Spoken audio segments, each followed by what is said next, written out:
रामजी लाल सुमन के घर अखिलेश यादव पहुंचे। सपा सांसद रामजी लाल सुमन से की मुलाकात। रामजी लाल सुमन के घर सुरक्षा के कड़े इंतजामात। छावनी में तब्दील हुआ रामजी लाल सुमन का घर। तो आगरा पहुंचे अखिलेश यादव और अखिलेश यादव ने आगरा पहुंचते ही रामजी लाल सुमन के आवास में पहुंचे। रामजी लाल सुमन से मुलाकात की। इस वक्त सुरक्षा के जबरदस्त पुख्ता इंतजामात किए गए हैं। पूरे घर के आसपास के इलाके को छावनी में तब्दील कर दिया गया है। रामजी लाल सुमन के घर पहुंचे अखिलेश यादव। वहां अखिलेश यादव ने बड़ा बयान दिया।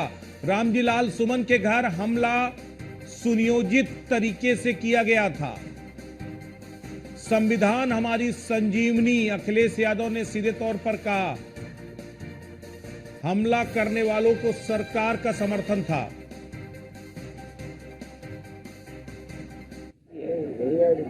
21 अधिकारी हैं, 11 सिंह साहब हैं, 3 केवल पीडीए हैं और ग्राफ भी लाया हूं मैं। अगर आप चाहें तो ग्राफ भी मैं दे सकता हूं, दिखा सकता हूं।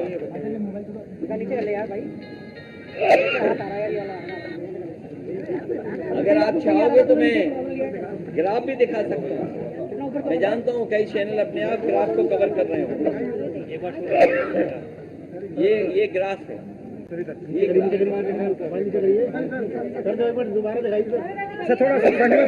में ये है। ये तो मैं केवल 4 जगह का बता रहा हूं। मैं केवल 4 जगह की बात कर रहा हूं। केवल एसटीएफ का देख लीजिए आप।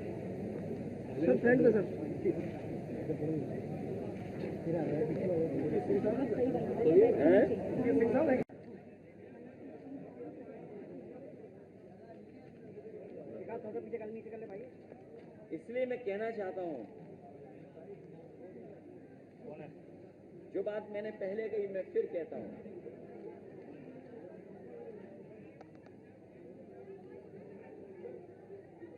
जो तथाकथित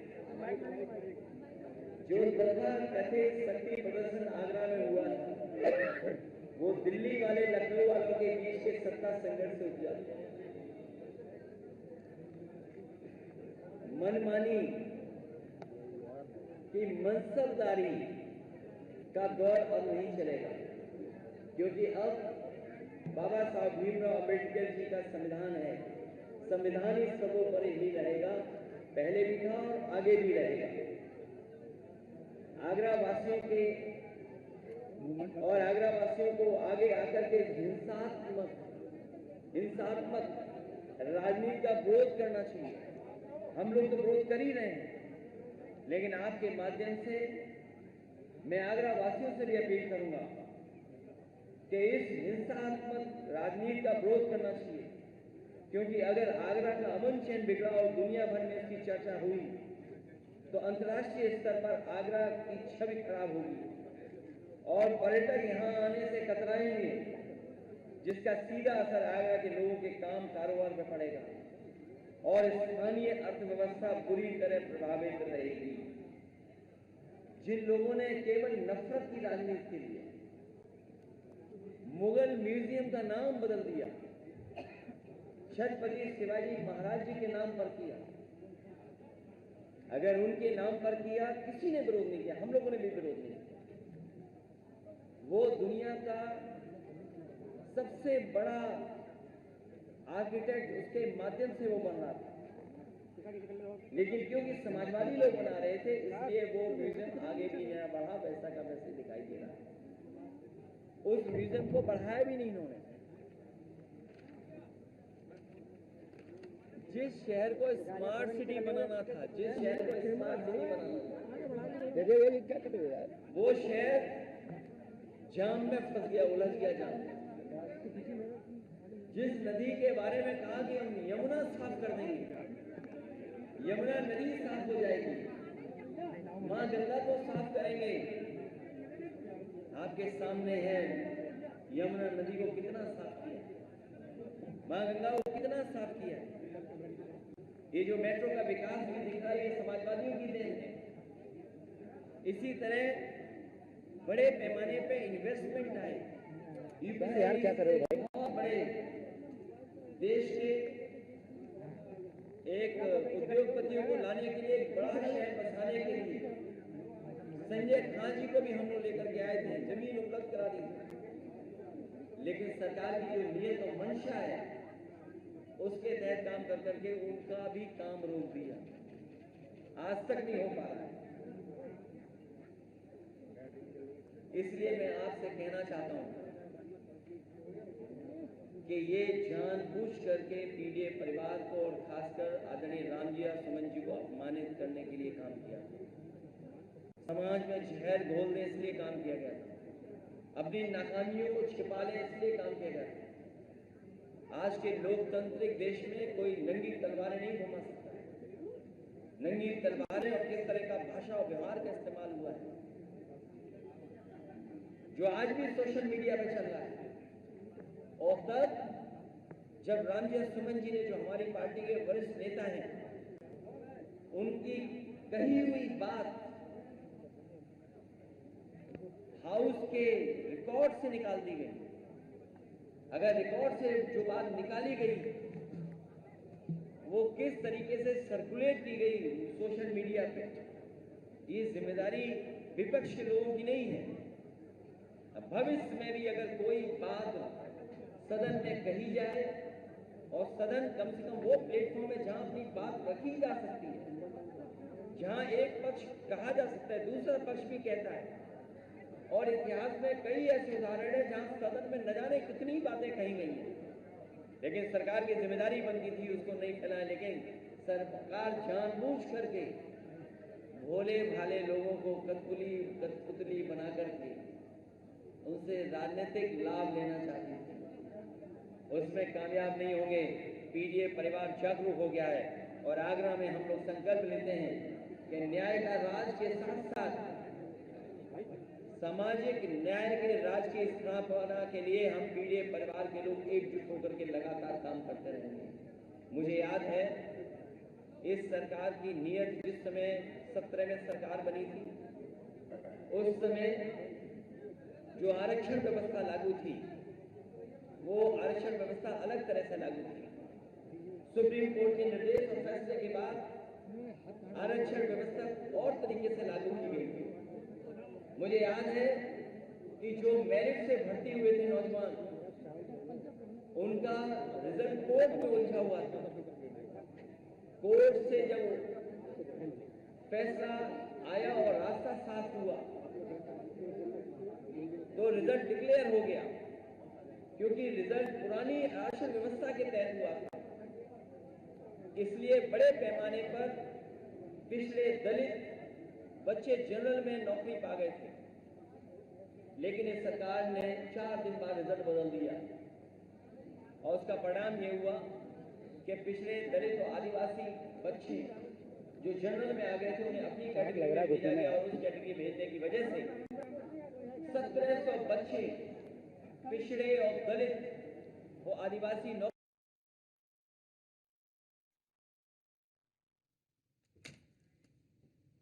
तो ये थे अखिलेश यादव, जिन्होंने बड़ी बातें कही, साफ तौर पर कहा कि रामजी लाल सुमन के आवास में जो हमला हुआ वो सुनियोजित षड्यंत्र था और संविधान के साथ छेड़छाड़ कर रही है।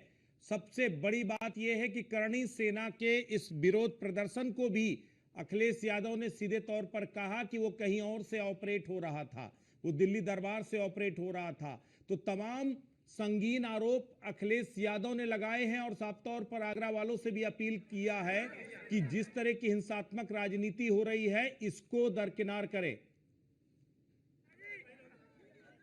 और देखिए किस तरीके से अखिलेश यादव से मिलने के लिए जो समर्थकों का जमावड़ा है, वो जबरदस्त समर्थकों का जमावड़ा इस वक्त रामजी लाल सुमन के घर पर लगा हुआ है। आगरा में जिस तरीके से अखिलेश यादव का ये पूरा दौरा हुआ है, यह दौरा कई मायनों में बेहद अहम है। दरअसल रामजी लाल सुमन के बहाने अखिलेश यादव उस दलित राजनीति को साधने की कोशिशों में जुटे हैं, क्योंकि आगरा अगर देखा जाए तो पश्चिमी उत्तर प्रदेश का आगरा एक ऐसा जोन है जो दलित राजनीति का गढ़ कहा जाता है। दलित राजनीति की शुरुआत ज्यादातर सियासी दल आगरा से ही करते रहे हैं। अंबेडकर से लेकर कांसीराम तक की सियासी प्रयोगशाला की जमीन आगरा ही रही है। यही वजह है कि अखिलेश यादव रामजी लाल सुमन के बहाने ही दलित राजनीति को एक नया संदेश दे रहे हैं। दलित वोट बैंक को साधने की कोशिश करते हुए अखिलेश यादव दिखाई दे रहे हैं। अखिलेश का वैचारिक फ्रंट पर अपना कैडर तैयार करने की दिशा में एक बड़ा कदम है। 2024 के लोकसभा चुनाव में दलित वोट बैंक एक बड़े पैमाने पर समाजवादी पार्टी के साथ शिफ्ट हुआ था और उसी माइलेज को अब पूरी तरह अपने वोट बैंक में तब्दील करने पर जुटे हुए हैं अखिलेश यादव। दरअसल 21 मार्च को राणा सागा को लेकर रामजी लाल सुमन ने संसद में एक टिप्पणी की थी और उस टिप्पणी के बाद पूरे देश में कोहराम मच गया था। करणी सेना और राजपूत संगठनों ने उस बयान पर कड़ी आपत्ति जताई थी, माफी की मांग की थी और कहा था कि राज्यसभा से बर्खास्त किया जाए। 12 अप्रैल को करणी सेना ने आगरा में एक बड़ा प्रदर्शन किया था। प्रदर्शन में जमकर नारेबाजी हुई, तलवारें लहराई गई और पूरी तरह से करणी सेना और राजपूत सेना ने शक्ति प्रदर्शन किया था। अखिलेश और रामजी लाल सुमन के खिलाफ कई भड़काऊ बयान भी दिए गए थे। उसके बाद से लगातार आगरा सियासी पारा आगरा में वो हाई है। आगरा में सियासत गर्म है। एक तरफ करणी सेना है, दूसरी तरफ जो है रामजी लाल सुमन है और रामजी लाल सुमन और समाजवादी पार्टी के समर्थक वो दूसरी तरफ है। इस पूरे विरोध के जरिए अखिलेश यादव का एक बड़ा प्लान है। बसपा के बैकग्राउंड वाले नेताओं को साथ लेकर जो दलित राजनीति है, दलित वोट बैंक है, उसमें सेंधमारी करना चाहते हैं। संविधान आरक्षण बचाने के नैरेटिव को सेट करने की स्ट्रेटजी, क्योंकि संविधान बचाने की जो स्ट्रेटजी थी वो बहुत बड़े लेवल पे 2024 के लोकसभा चुनाव में काम आई थी और अब दलित वोट बैंक को जोड़ने के लिए रामजी लाल सुमन का ये जो दांव चला है, ये अपने आप में अखिलेश यादव को इसमें माइलेज दिखाई दे रहा है। दलित बनाम क्षत्रिय राजनीति को एक बार फिर एक नए सिरे से एक नए मुकाम पर ले जाना चाहते हैं अखिलेश यादव। सपा का पूरा जो फोकस है वो 2027 के चुनाव से पहले किसी भी तरीके से दलित वोट बैंक को बसपा से काट करके सपा के खाते में लेकर के आना, यह अखिलेश यादव की अपनी स्ट्रेटजी का हिस्सा है। और यही वजह है कि संविधान और आरक्षण, इन दो मुद्दों को फोकस करके अखिलेश यादव इस पूरी राजनीति की बिसात को चल रहे हैं। सपा का पूरा फोकस दलित वोट बैंक पर है और यही वजह है कि आगरा को उस बैटल ग्राउंड के तौर पर चुना गया है। संविधान खतरे में है का नारा देकर के विपक्ष ने कहीं ना कहीं 2024 के लोकसभा चुनाव में माइलेज हासिल किया था और उसमें अखिलेश यादव को यानी समाजवादी पार्टी को बड़ी कामयाबी उत्तर प्रदेश में मिली थी। अब उसी कामयाबी को आगे बढ़ाना चाहते हैं और यही वजह है कि अब अखिलेश का पूरा फोकस दलित राजनीति पर है और यही वजह है कि बसपा में जो दलित बैकग्राउंड के जो राजनेता थे उनको ज्यादातर अपने साथ कर चुके हैं और उसके बाद उनको साध करके रामजी लाल सुमन के चेहरे पर वो दलित राजनीति को आगे बढ़ाने का काम करते हुए नजर आ रहे हैं अखिलेश यादव। यही वजह है कि अखिलेश यादव आगरा पहुंचे, रामजी लाल सुमन को अपना समर्थन दिया, रामजी लाल सुमन के साथ सिंपैथी जताई और कहा कि दरअसल हिंसात्मक राजनीति की शुरुआत सिर्फ इसलिए हो रही है ताकि एक दलित चेहरे को दबाया जा सके। तो ये अपने आप में बड़ा आरोप अखिलेश यादव ने लगाया है और अखिलेश यादव ने आज कई बड़े हमले किए। सीधे तौर पर कह दिया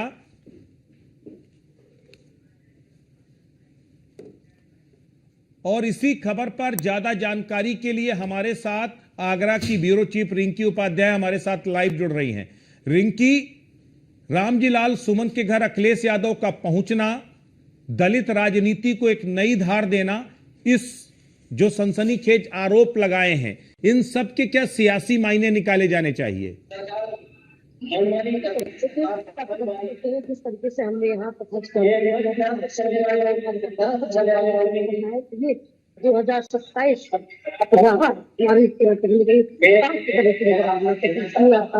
समाजवादी पार्टी है, पीडी की सरकार है, पीडी को साथ नहीं साफ तौर से कहा जा रहा है कि तो वोट बैंक साधने की पूरी कोशिश की जा रही है। पहुंच कर भले ही पीएसटी कर रहे हैं, योगी प्रधान सेक्रेटरी ने कहा कि जिस तरह से भारतीय जनता पार्टी कानून के बच्चे और हम लोग कानून मानने वाले हैं। तो उस सवाल ये करा गया कि अब आपसे आगे का रास्ता क्या रणनीति? उन्होंने कहा कि हमारी कोई रणनीति नहीं है, हम संविधान को मानने वाले पार्टी संविधान का उल्लंघन करती है, कानून नहीं मानती है। अखिलेश यादव इस पूरी लड़ाई को कहीं ना कहीं एक तो दलित राजनीति को एक नई दिशा देने में जुटे हुए हैं और दूसरा इसको संविधान और आरक्षण के साथ जोड़ करके वो माइलेज गेन करना चाहते हैं। आगरा वैसे भी दलित राजनीति का केंद्र रहा है। अगर आगरा और आसपास के इलाकों को देखा जाए तो बड़े तादाद पर दलित वोट बैंक है और वो उस राजनीति को प्रभावित करता रहा है। एक वक्त था ये पूरा इलाका बीएसपी का गढ़ था, लेकिन अब उसको तोड़ करके बीजेपी ने कामयाबी हासिल की और बीजेपी से अब वो शिफ्ट करके समाजवादी पार्टी चाहती है अपने पाले में करना। तो आज का ये जो इनका अपना बयान था या रामजी लाल सुमन के घर जाना, इसको किस रूप में देखा जाना चाहिए? साफ तौर पर दिख रहा है कि ये सिर्फ सुमन के आवास पर पहुंचना, तो कहीं की उम्मीद जताई जा रही थी कि करनी सना कि आप कुछ बोलेंगे कि जाने से ये करेंगे, आगे आंदोलन करेंगे, लेकिन तो हम संविधान मानने अम्बेडकर खोज हम चर्चा कर रहे हैं, हम चलने वाले देता है और हमें दबा रखते हैं 2027 चाहिए। चलिए रिंकी, जाहिर तौर पर अखिलेश यादव अपनी फॉरवर्ड पॉलिटिकल प्लानिंग पर काम कर रहे हैं और यही वजह है कि वो आगरा पहुंचे हैं। जानकारी देने के लिए बहुत बहुत शुक्रिया। तो बिल्कुल राणा सांगा पर संग्राम थम नहीं रहा, लेकिन इस बुलेटिन में बस इतना ही, लेकिन खबरों का सिलसिला लगातार जारी रहेगा। नमस्कार।